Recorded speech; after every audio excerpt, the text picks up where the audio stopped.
Greetings, comrades, and welcome to the Eastern Border. For those of you new here who came after my presidential interview, know that these spontaneous news episodes are unedited because Annette has a lot of work to do. She works as a audio person in Strasbourg, after all. And, well, if I'd send her stuff all the time, then, she can't make it exactly as it's needed. Our next episode, by the way, is going to be an interview with the History of Architecture podcast. The first one I ever collaborated with back in the day, and, right now, he was onto my show, and we had amazing conversations, which are definitely going to continue on his show as well. But about the whole dam thing. Yeah, that's a big issue. I thought for a while that dam might have collapsed by itself. However, the interesting part is that all of this is a bit weird. See, I blamed Russians mismanaging stuff because they had been not maintaining it and everything. The dam had been operating on an unsafe state since the events of last fall, and both sides had been shelling it. It had HIMARS damage and everything. At the very least, the overpasses above the dam were repeatedly destroyed. All autumn, Russian military engineers worked to restore the routes over the dam, though it's unlikely that their main goal was to ensure the dam's long-term safety. Then, the Russians blew up the overpasses when they retreated, which damaged the dam. Satellite photos also seem to show that the dam's condition was deteriorating over the last few months. Russian troops controlled the hydropower plant facilities, but they were clearly not using them for their intended purpose. Maintenance of these hydraulic structures was basically impossible due to ongoing battles around the plant, and there were orders that literally prohibited Russians to do any maintenance on the dam as well. And it was all weird. And both sides have said that the water level in the Kahovka reservoir was rising throughout the spring and had reached critical conditions. So there was definitely a lot of tension on this thing. And in fact, I have not seen any videos of the dam exploding. We do not see this whole thing. However, the thing that I'd like to mention here is that we have two experts who say quite similar things, to be honest. First of all, there is Mykolai Kalinin, the chief engineer at Ukrohydro project, the Ukrainian institution specializing in the design of energy facilities since, 100 years or so. And he says that the Kahovka hydropower plant was designed and built to withstand a nuclear strike from the outside. Therefore, he says that any talk that a dam could somehow collapse by itself is pointless, according to him. And he states that this dam was designed to withstand a nuclear impact. The fact is, as he puts it, the gates of the several spans of the Kahovka dam were destroyed, and they let water through. About 5 gates were open, and water was constantly flowing through them. And when asked of how it was possible to destroy it, he says, quote, "Apparently, several explosions were carried out simultaneously. Most likely the dam itself was mined, just in those spans that were open, and perhaps a little further. In addition, the HPP building itself, where hydro units are installed to generate electricity, must have been mined. What's important, mined from the inside. Because, as he put above, the dam was designed and built to withstand a super powerful impact from the outside. Not from the inside, though. If you plant the explosives correctly, if someone tipped you off, and, we know that workers of Russian energy structures work there, then you can eventually achieve what actually happened. The fact that the HPP building itself was blown up may indicate that the Russians wanted to destroy not only the dam, but also the entire HPP as an energy facility in general." And, that's the thing. The reason why we don't have an explosion video or something is apparently because the mines should have been laid deep in the HPP building, in the interior, before the water level. And apparently, Russians control the whole area. We also have another expert here about this whole situation, Nikolai Denisov. He's a geographer and one of the founders of the Swiss environmental non-profit organization ZOI. He studied the ecological consequences of the war in Donbass since 2014 and, destructive impacts of Russia's invasion on Ukraine's ecology. And that's the thing. Based on these reports from Ukrohydroenergo, explosion occurred in the engine room. This is what Denisov also says. "The water," and I quote from him, "will only stop flowing from the reservoir when it reaches either the Dnipro River's natural limits or the lowered level at which the dam might still operate." He added that it's unlikely that much water will be left over in Kahovka reservoir after the flooding is done. And, according to Ukrohydroenergo, this could take anywhere from 2 to 4 days. This thing is that these guys also lost control over the Kahovka plant months ago making it unclear exactly how the facility was administrated or under what conditions it was operating before Tuesday. Again, they also themselves, engineers from there, claim it has been under Russian control. Denisov, however, states that it is hard to say who did what wrong here, but he supposes that the reservoir's water level before Tuesday's explosion was likely due more to natural conditions than mismanagement. Asked if he thinks heightened water pressure combined with Russian occupation forces' clumsy supervision might have been enough to break the dam, Denisov explained that his sources say these Soviet-era dams were, again, usually built to withstand substantial force, even a direct missile strike, at least in theory. There is no reason to distrust Ukro Hydroenergo's assessment that the cause was an explosion in the engine room. Quote, I'm not a military expert, but I do think this was Russia's attempt to halt the advance of Ukrainian troops. Denisov expects, that water levels will rise by at least several meters. That's 3 feet for you Americans. Water level spikes will be lower further downstream, where the spilt area is larger, but that nuance will be lost to the locals caught in the floods, he says. Some preliminary calculations, however, anticipate even worse overflows. How soon residents can return home safely depends on how quickly officials can restore critical infrastructure. Since the area is located close to the front lines, it's hard to predict how combat operations could affect such restoration and, everything that's happening there. As for everyone living in the reservoir, Denisov explains that they are adapted to the reservoir's specific ecosystem, meaning that, many animals will not survive these floods. The dam's destruction has also disrupted the local population's water sources and irrigation systems. This will affect Crimea, since the Kahovka reservoir supplies the North Crimean Canal, which provides water to the Crimean Peninsula. The collapse of the dam has also sparked concerns about how water shortages will impact the Zaporozhye nuclear power plant, which relies on water from the reservoir. Denisov says that water shortages resulting from the dam's destruction could make it difficult for the station to cool the temperature of its reactor. Meanwhile, Ukraine's state nuclear power company, Energoatom, reports that everything is mostly under control and the plant has access to backup water supplies for the time being. Possible alternatives for supplying cooling water could involve either routing pipes and pumps to the river or intensively exploiting groundwater, though obviously this is no easy feat. All in all, the rebuilding of the dam, that could be a bit weird, because currently we have reports that this could take up to 5 years if you want to rebuild the whole dam, and that would cost about $27 million, which is a lot of money.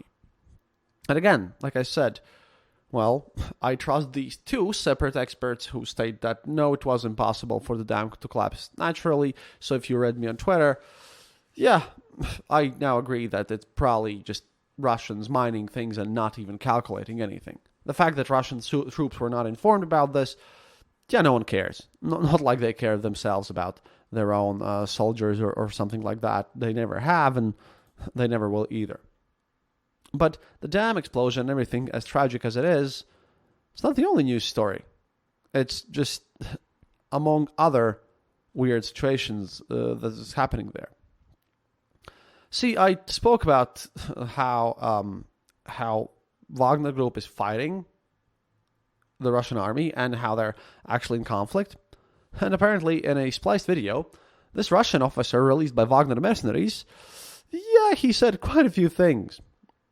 See, his name was Lieutenant Colonel Roman Vinyevitin, whose capture was previously reported by Yevgeny Prigozhin's press service. And he's released a video in which he accuses the paramilitary chief of very grotesque violations of, everything against the Russian army.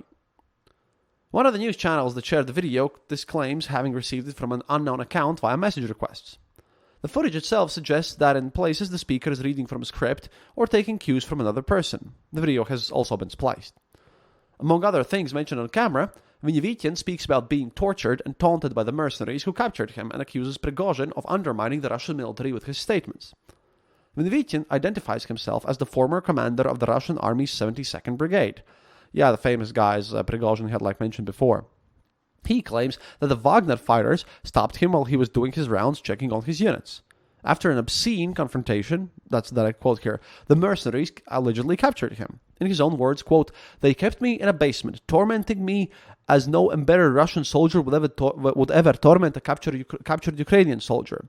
They beat me, wouldn't let me sleep, dragged me out of the basement 3 times a night, acting as if they were about to shoot me." Vinovitin also said that earlier footage of his interrogation by Prigozhin's mercenaries had been made under duress, alleging further cases of regular army troops being tortured by Wagner fighters. Quote, "Our servicemen have been abducted and subjected to physical violence and the methods of demeaning their honor and dignity. For example, a petty officer of one of our battalions was abducted. They tortured him, kept him naked on a cold basement floor, sprayed acid and other chemicals into his eyes, which led to a temporary loss of vision. They poured gasoline over him and threatened him with a lighter." According to Vinovitin, other outrageous case took place last spring when a Russian serviceman committed suicide after being sexually assaulted by Wagner mercenaries stationed nearby in a deliberate attempt to unman him. That is, turned him into a petuch.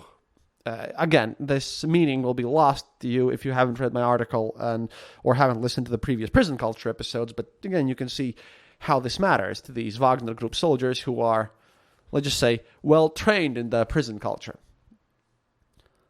Criticizing Prigozhin's publicity efforts as political spin, he said that Wagner Group could not have captured Bakhmut, Soledar, or Popasna in Ukraine if not for the coordinated support from the regular army, including the Chechen Akhmat battalion and other formations.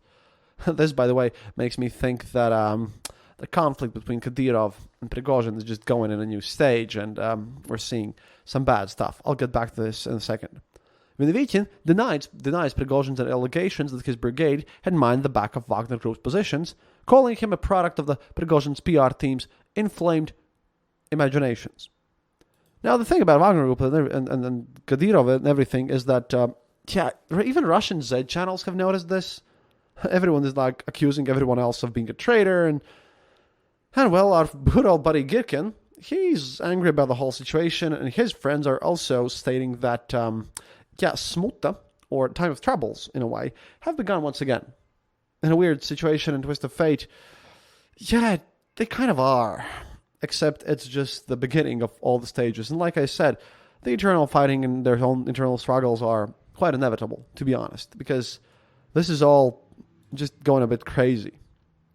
Meanwhile, we have another report of my friends in the Wagner Group. You see, Radio Liberty reports that Wagner Group rents offices all over Russia to quietly dispense cash to mercenaries and their families. Relatives of former prisoners who were killed in Ukraine while fighting with Wagner Group explained to publication Severrealii, which is a Radio Liberty project, by the way, how the military cartel organizes payments to its fighters and their relatives. Always fun to see.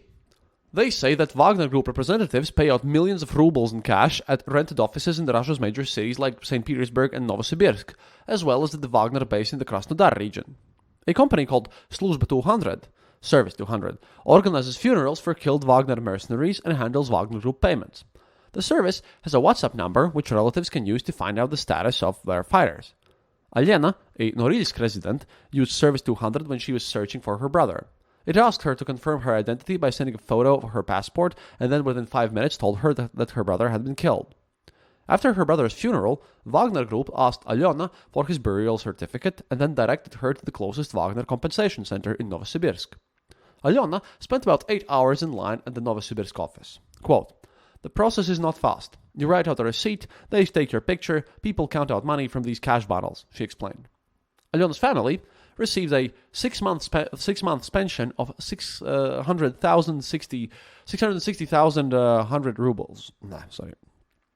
660,000 rubles, around $8,000 for her brother.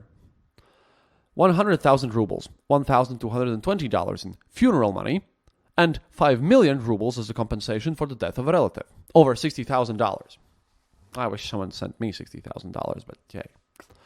Wagner employees recommended that Alena did not deposit the money in a bank account. Quote, "Before we left, they gave us instructions. Don't load the money on a card and don't put it in the checking account. You can put it in the safe deposit box. Or you can put 100,000 rubles, again, $1,200, on cards from different banks. That's it. Be quiet about this money," she said. Wagner representatives also apparently issue medals to relatives when its fighters earn them with the paramilitary structure.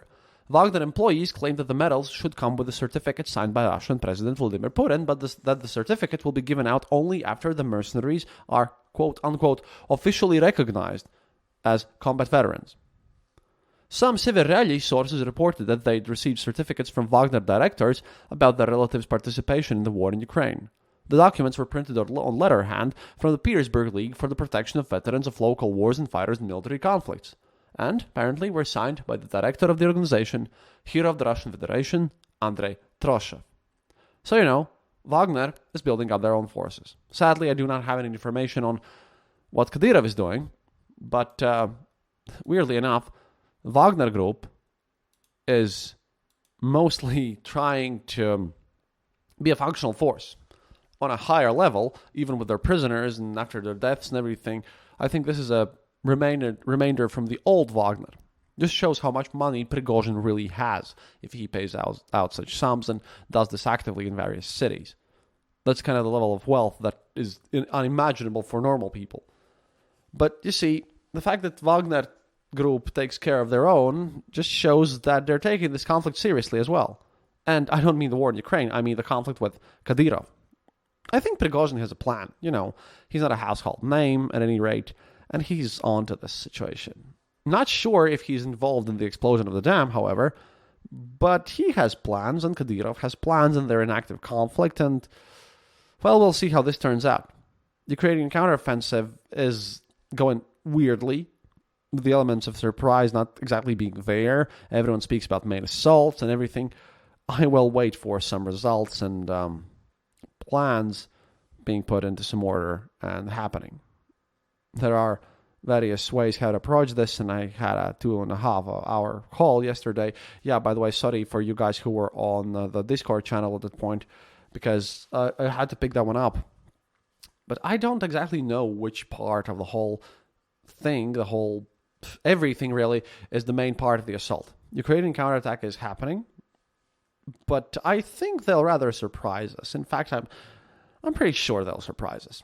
You will see some successes in places where you don't expect, and just don't please hope that it's going to happen in a day. The Wagner groups and Kadyrov's Chechens conflict is just making it even more interesting, so to speak. But, well, wait and see. We'll see that, and I'll, of course, be covering that in the future. At any rate, this is it for today. Expect our new episode, which is going to be this interview about architecture, which is going to be a breather. I'm not sure if I'll make any news before that, because that episode is in editing. Probably I will. Again, I'll continuously work on all this situation. But for now, до свидания, товарищи. And please, if you like the show, consider becoming our patron on patreon.com/theeasternborder. Or if you listen to this via our homepage, or you can just go to our homepage, theeasternborder.lv. There's a donate button there. I would be very, very happy if you'd help out the show at this point.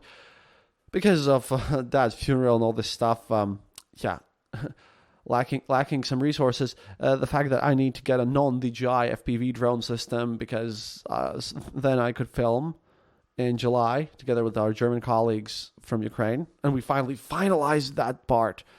Gotta get all the information and everything going on. And if you're listening to this Termits, then let me know.